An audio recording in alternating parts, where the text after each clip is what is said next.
Hey guys, bringing this awesome preview of Blood and Plunder. I am working on right now a battle report for Blood and Plunder, and I'm super excited. It's one of my favorite tabletop games. I know everyone's been sort of following my channel for bold action, and I promise I'll have some more bold action for you. But if you haven't played this game, you need to play it. Again, it's one of my favorite games. It really encapsulates a lot of tabletop narrative, thematic, fun list building, beer and pretzel, not super competitive. It's a great game. It looks beautiful on the tabletop. And we are going to showcase this with a naval amphibious landing by the English to a French sort of privateer settlement. So please stay tuned, and I will make sure I have the video out for you very shortly. As far as the objectives, this is a quick overview, but the English, they can capture some civilians to get some points. They can take some treasure for themselves, and then if they can burn down the warehouse, that's the main objective of the French privateers here. So again, I'm super excited to bring this to you guys. As far as the English force, I went almost 200 points, and it's going to be an experienced standard British commander, and he's going to have 4 units of regulars. They're four guys apiece. They're trained, and then a grenadier unit of 8. I'll have 3 swivel guns for the longboats, and then I'll have the standard bearer. The standard bearer will help give out another command point for the commander there. This is the full force. So you guys can see in the back, though, there is a sloop. It has 3 light cannons that will be utilized to help bombard the settlement during the landing. As far as the command unit, this is the Grenadiers. They're veteran. They're going to be pretty difficult to push. They have a lot of good stat line, and then the standards with them. Next, I have there's 2 units here of 4. There's a standard, but he's just a regular guy. They'll be using that longboat, and there's swivels on each of the longboats.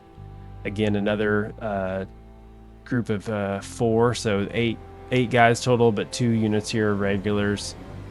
And then here's the sloop itself. Again, 3 cannons. They'll still have to activate the same way, and they're not going to be able to move or anything like that. They're just going to be sitting there shooting.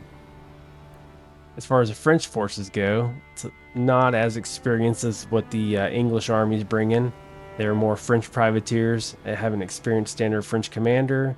I have flibiers, 2 5-man units, and then bucaniers, I think that's how you say it, 2 5-man units. And then I have some like militia, some French militia, 2 5-man units.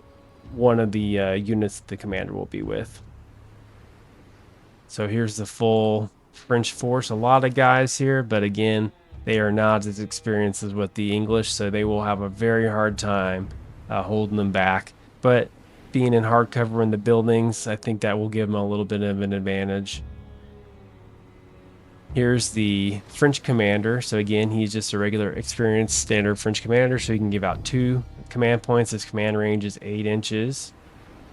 And they, as far as the militia, they're elusive, scouts, and they have marksmen. They shoot at 6, their fight's 7-7, so they're okay. Resolve 6, so not too bad. I mean, for 4 points a model. Next, we have our flibiers here, and they're going to be noted by the light blue token. There's going to be 2 units of 5. And they have buccaneer guns and brace of pistols. They fight 6, 7, and they shoot 6, 7, and they resolve 6. So that's not too bad. They're 5 points apiece. So pretty good little models here. Then we have our bucaniers here, or buccaneers.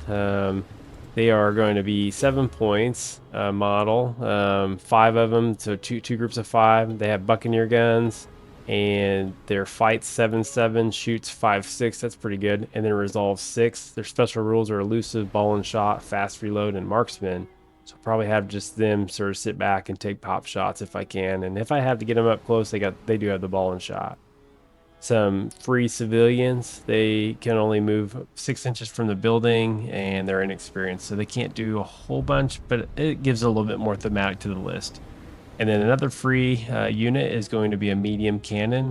They're going to be trained, and they will have to reload just like everyone else. Something that's sort of cool that I wanted to showcase was Instead of using the plastic tokens or the metal tokens that come with the Blood and Plunder set, I actually use historical coins from the Age of Sail. So these coins are anywhere from 200 to 300 years old. They include the Dutch East India Company trading coins. We have French colonial currency and British imperial coins, and also have some pirate bits too. So but yeah, I thought that was really cool, and I wanted to show you guys that. So I hope you guys enjoy this. I hope you guys tune in very shortly when I get the video posted, and thank you so much for the support. Thanks again.